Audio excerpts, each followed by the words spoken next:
Welcome to Let's Start a Band podcast. We have an amazing guest on today.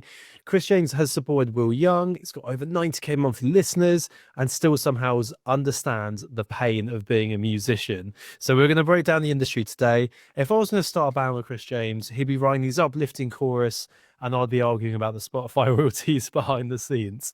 Right, we're going to jump straight into Would You Rather.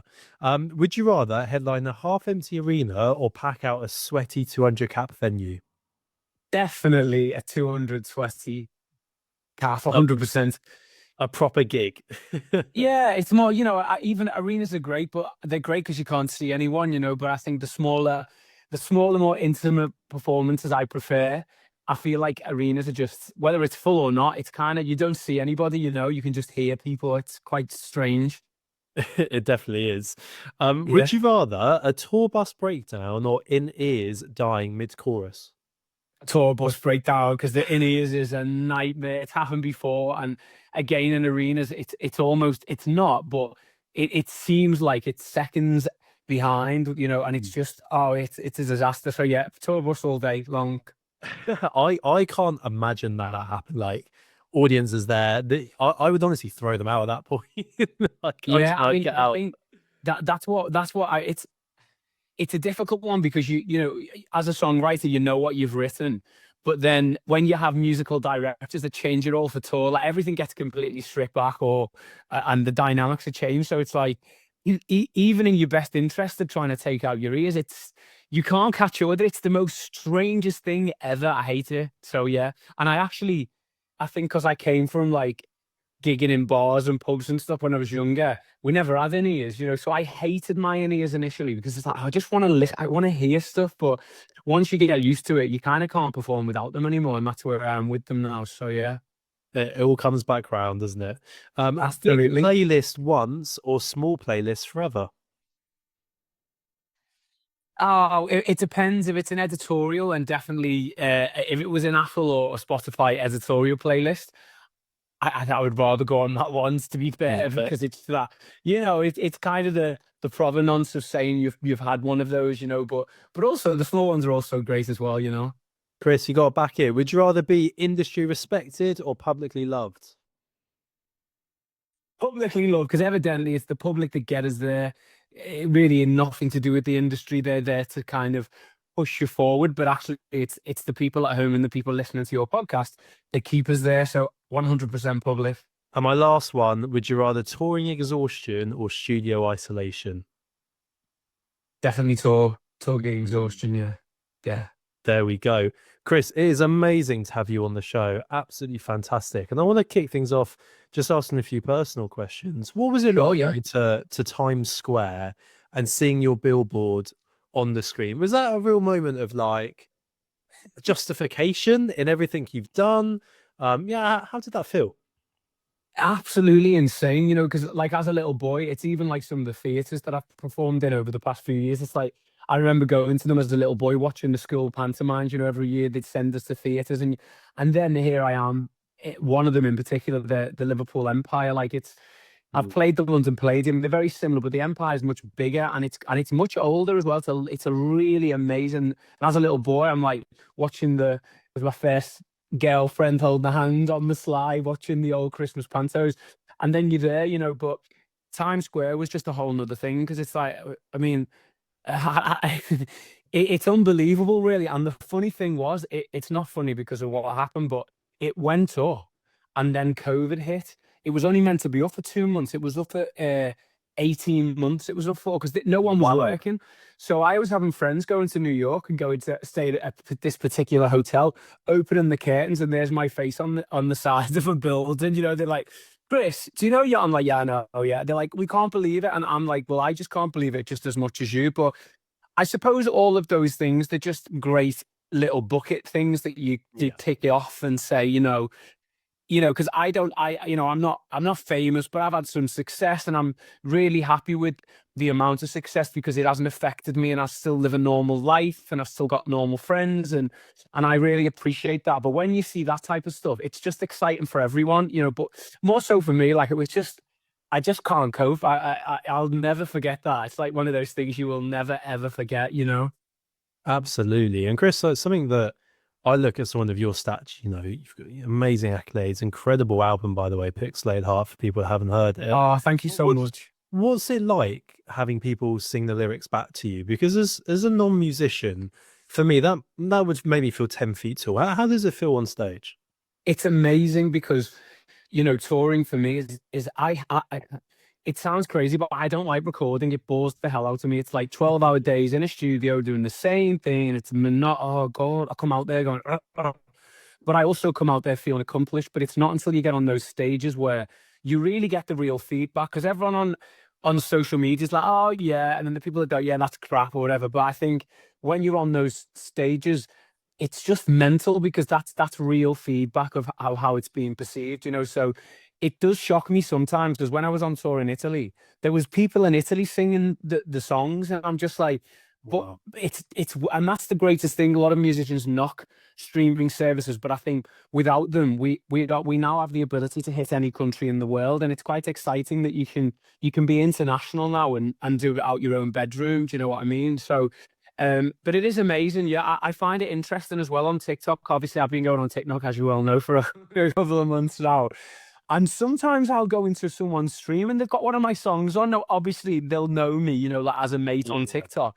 But even that's just like, and I won't go in, I'll be like a ghost in the background. And I'm like, oh, that's so nice. They're like, I really like this song. And I'm like, it's so cool. It's lovely. But that's I all you'll can't do it. I can't imagine just like walking into like a shop or something, hearing my own music. I'd be like, what? I'd be kind of Well, thinking of it in my own head. it's funny because the guys that did that sausage roll Christmas song, and they had like number one after number one after number one, they did like a video on their socials to say, oh my God, we're number one again. And they were in Tesco or Asda. It was one of the supermarkets. And one of my songs was on in the background, and they tagged me in it going, Chris, that's your songs in the background of the supermarket, that this baby, whatever they're called. Things like that's weird, when you see on like it. Or I've never personally been into a shopping centre and heard my music being played, but other people have. So it's just interesting, is you just don't know where it goes really. You never know, but it's a beautiful thing Now, about music and the people that it connects with. absolutely. I'm gonna go through some of the latest music news with you, Chris, and just get your take on this. Live Nation are having a massive backlash on the fees they're charging from the Harry Styles shows, the Oasis shows they've been doing. They are kind of monopolized the market in terms of big tours tend to go with them. They're Yeah. actually doing fewer shows now because the touring margins are brutal. That there's no real winner from this. As an artist, is this something that comes into your mind when you're putting on events and putting on shows about the consumer and the customer and what they're paying? Yeah, I mean, sometimes my mind's boggle when I look at, like, for instance, as an example, Harry Styles. I love Harry. Met him a few times in LA. He's a super super guy. But the problem is, like, when you look at the tickets and it's 500-600 quid, it's just like, and even he's recently just done now, and apparently like 200,000 or 300,000 people have applied. But he's now doing a £20 ticket in Manchester one night, and it's 20,000 people and 20 quid a ticket, because he must be feeling it. But it's dictated, and as you well know, and I certainly know, the cost. I even have as a support act to get a 16-bit tour bus on the roads across Europe with a crew of 12 tour manager. I mean, it costs tens of thousands of pounds a day for the support. So I can only imagine, as a main act, when you've got, okay, as an example, you play in Wembley, you imagine the staff, and it is expensive. And so, but there isn't, I don't, because I'm not really there, I don't really see a way, because even when we tour, we just cover costs. And for me, touring is not about making money, it's about promoting the music. Mhm. It's essentially, I'd much rather put the money into putting a great tour on to promote the music, and we always come back broke, but we've been seen by hundreds of thousands of people, and that's the objective. But it is difficult, and again, this whole EU thing is a nightmare, because even for us going out into Europe, there is so much red tape now, and it gets to a point where you can't even sell your merchandise out there, which is the only way you can really create revenue when you're a support act. So, because people are not paying tickets to see me, they're seeing the main act. Yeah. So it is a difficult one, and I think everything goes up, the finances of the world goes up, but I think the way back is what Harry's doing, which is a really good idea, is grab a venue and give 20,000 tickets for 20 quid. At least if you're going to clear up and make millions and millions or hundreds of millions, maybe every six shows you do a kind of cheap one, and even if it comes out your own pocket, if you're sitting there with 400 million in the bank, who cares? You know, I mean, I do think some artists need to give a bit back to their listeners, because it does get a bit green-eyed monster for me. Absolutely, but Chris, it's really nice, refreshing here from an artist's point of view. I failed as a event promoter because we would do shows all across the UK in big capital cities. I'd pay all my staff, and there'd be 13 quid left over. It was just not viable for us to continue, and that's obviously when I do the social media stuff for musicians globally. But you know, going into Europe and everything has to be numbered, all your equipment needs to go. Yeah. I think if people were educated on it, they'd understand why this is happening. It's very easy just to go, it's too much, this is outrageous. Oh yeah. It's not Harry there going, right, I want to do this. He has a whole team making that decision, Sure. labels to. So it's really interesting, some of those points that you've built there.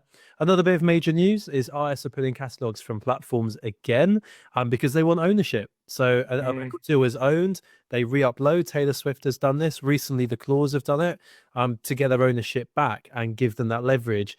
At the end of the day, Chris, if you write the songs, it's your music, isn't it? And they have every right to. I totally agree with you, but then I also think it depends where you are in your career, because I always think as a songwriter, you can write more. You know, we can write songs till the cows come home. And I think I've always been at the mindset of give it away, because I'd much rather have, 20% of a pot where there's a lot than 100% where there's actually not much, because we've still got bills to pay. We've still got these ever occurring high electricity bills and gas bills. So it's like, for me, I do agree with it, and I think when there is a turning point, but I think as a starter starting out, you have to be very flexible. But I do agree with you. I think if you're selling 100 million records and you've got, you're selling out arenas 4 nights a week in the same city, then of course you should have some more strength within those conditions and the terms that you sign up for. But I'm experiencing it now with a publisher. We signed a publishing deal 5 years ago, was told to give us everything, they've done absolutely nothing, and we're still stuck for another 10 years. And it's like, you can sign the wrong deals, and what do I do? Oh, well, I've changed my mind now. It's like, I knew 5 years ago this was going to be 15 years, so we've got to ride it out now. But again, we can write new songs and we don't have to pass those songs to the publisher. But it is difficult, but you have to kind of just ride with it, I think. But a lot of the artists that are pulling music, I think they should, because they are megastars and they're in a position to be able to do so. Absolutely. Yeah, really, really interesting that. And obviously the last bit of music news was the Super Bowl, Bad Bunny's halftime show, Love is Stronger Than Hate. It was a fantastic, very cultural thing. I mean, almost all of it, apart from one line, was in Spanish and not English. And it got so much support. Did you see it? Have you heard about it, Chris? What's your thoughts? I didn't. Do you know, I didn't see it because I was out some front. I'm a bit of a loner. I'm all about recording, getting this, because we've obviously done an album in the UK. We're now repackaging that for the Japanese market. So I've just been constantly trying to get it done, because it was meant to be finished last week and we're really out of schedule now. But I've seen a lot of backlash. I'm all about unifying it, bringing everyone together, international. I love it. It's diverse. It's great. But I think if you're singing in the World Powers Arena, you should maybe do a little bit of English. You don't have to do it all. Yeah. But I think it would have been nice, from what I've heard, for him to change it up a little bit. I did see some of Lady Gaga's performance. I thought that was amazing.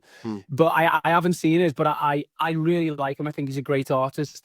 But I also think, with one thing that I have a problem with, which is a bit weird, because I just think musicians should stay in the lane and stop being so political. I think we're not there to be political. We're there. It's like, a reference to TikTok. It's like, as dramatic as it is, we as creators create things to take the humans away from the nightmare that goes on outside. And I think we should remember that. I don't think we should, when people are coming together to forget the nonsense and the war and the horrendous things that are happening, I personally believe we shouldn't be adding to that. We should be creating things, but to take people's mind off that.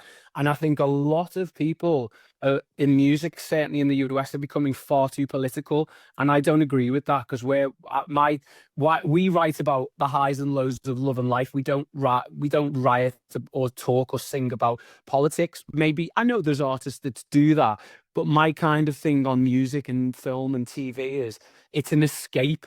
And we should try to protect that escapism. instead of bringing it into performances. Some people it's good for me, it's just not, you know. Yeah, just a little bit on that and what you're saying. Sure. Do you think an artist now has to be on TikTok, has to be on socials, has to be posting every day or very, very often in order to be successful, to go from 0 to 100 right now in 2026? 100. Their I opinion think, across. yeah, I think it's more valid than it has ever been. We work together on my socials, and it's like I've been on TikTok for, since I work with you. Really, I came back with your company, and we're doing really well. I've just literally won a gold trophy and a gold plaque. I was number one in my kind of agency for the whole country, and that's the biggest agency in the UK. And but that's because with you guys, I've been consistent Monday, Tuesday, Thursday, Friday. I post 3 to 4 times a week. And sometimes I'm like, oh God. But because I've got you lovely people looking after me, it's like that motivates me to make sure the content is in on time. And I think I'm seeing and experiencing much more connection with the audience now. And then that kind of cross references into music, because people go, oh my God, you're a singer. Oh, let's check you out. So, and if I was doing that once a week, there's no way. I think it compounds, and you're a guru at this. It's like it really is. I would say you want to be posting quality over quantity, but then some people don't. I mean, you look at these silly memes on Instagram and TikTok. People post the same video 5 million times and they get hundreds, if not millions, of views. But I think if you are serious about creating and bringing over music into over cross-referencing over platforms, I think you need to be consistent, and you also need to find what your niche is and keep to it, because that's what people will know you for, and they will come back to see that. I feel like I speak to a lot of artists, Chris, and they say, oh, it ruins our images. We don't want to do cringe dances enough and all that. Yeah, and like the key word you just said there is connecting. Everyone spends all of their time scrolling. How are you going to build a fan base, a connection, people to go out and listen to your music, strangers into super fans without it? That's my question when they throw it at you. Can't. And I look at someone like yourself, Chris, supported Will Young, the incredible monthly listeners, going out and doing it. It's a tool. That's the way I see socials. 100%. So talk to me, what's the craziest DM you've ever had through social media? Well, my demographic now is it's quite strange, because I've been in the music business for like over 20 years. And so I used to have, the younger ones. Now I've got like the mums and the daughters. So I do get, the thing is, like, I've done music for 20 years. I'm on my second studio album, soon to be third. And it's like I also am realistic too. I'm probably not going to do another album after this. And so for me, this is why the album's called Pixelated Heart, because it's essentially about falling in love through a computer screen, because everything now is digital online. So it's like we're meeting people, we're falling in love, we're falling out of love. And even though those connections are, in 3D, they're still real, because it's real life.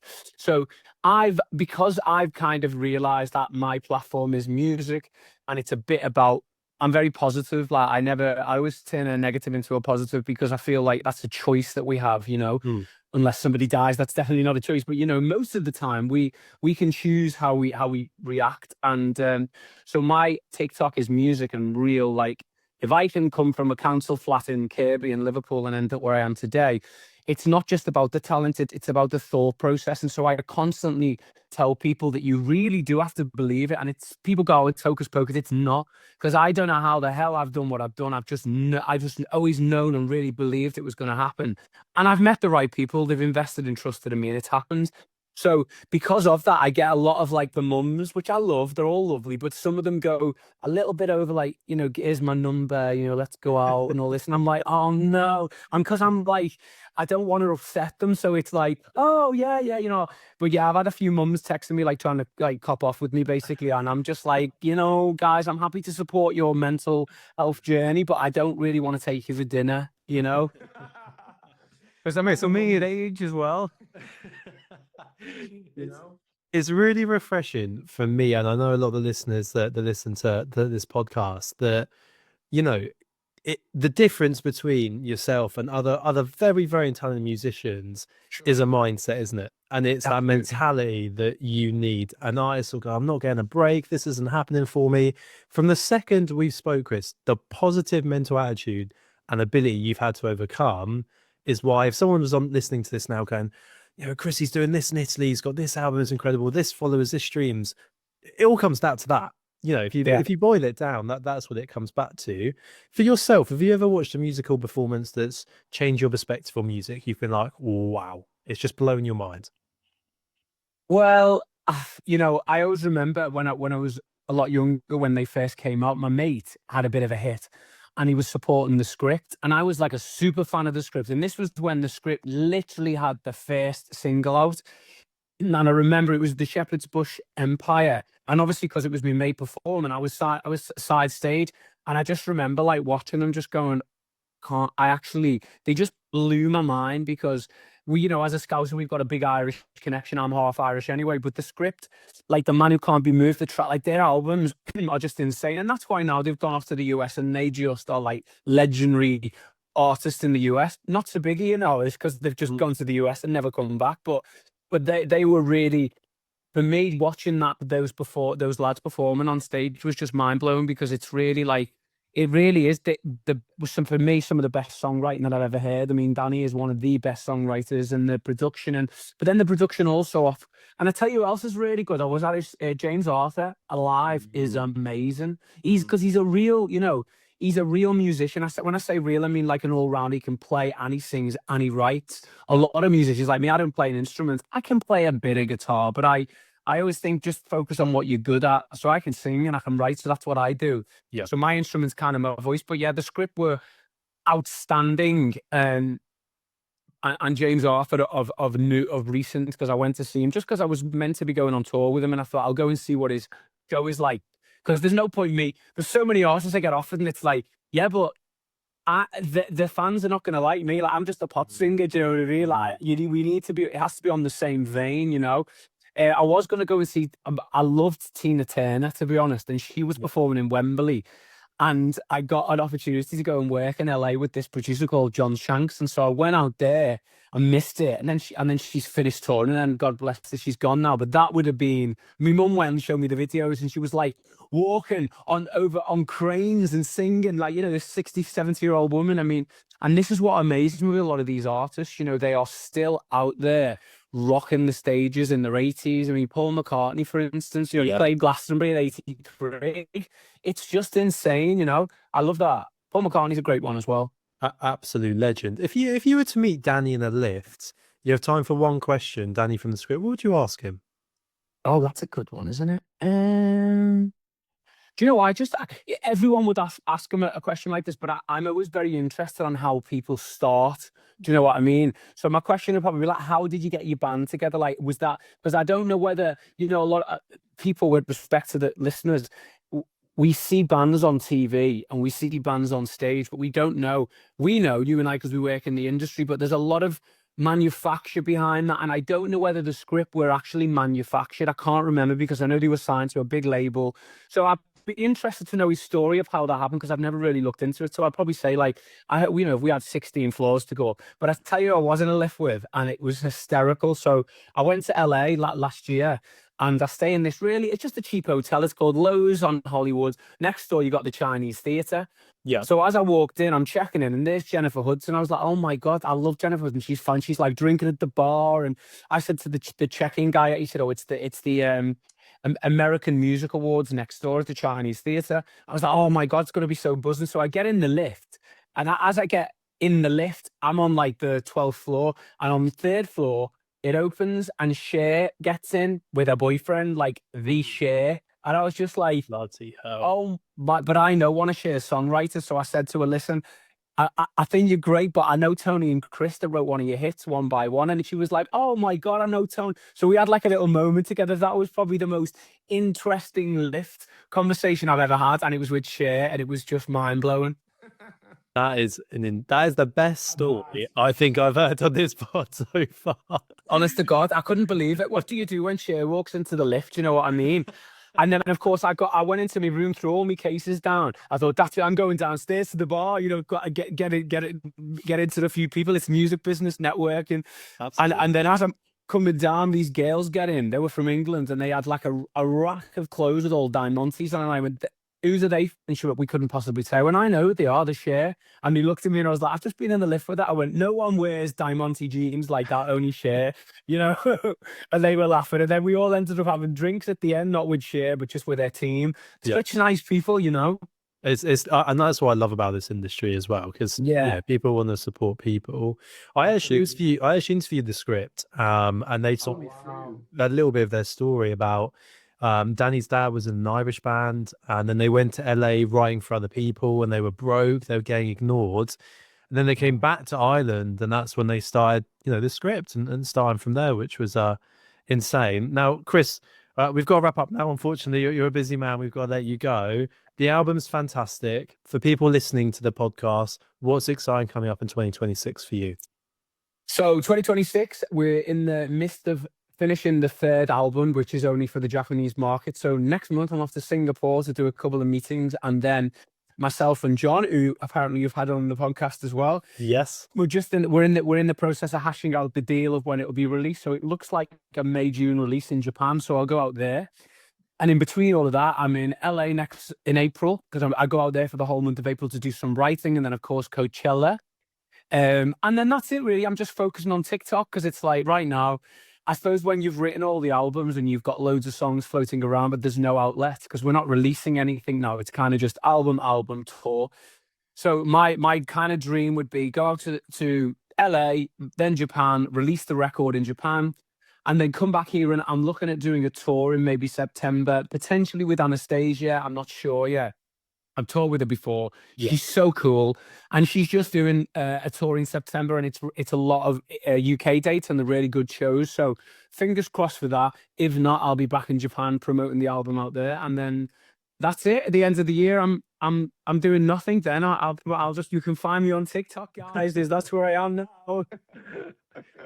Kris, it's been an absolute pleasure having you on, mate. The stories. Thanks so much, Josh. I really appreciate your time. Phenomenal. Let's Start a Band podcast. Make sure you go follow Mr. Kris James on socials. Go check out the incredible music. Kris, thank you so much, and I'll see you very soon. Cheers. Thank you.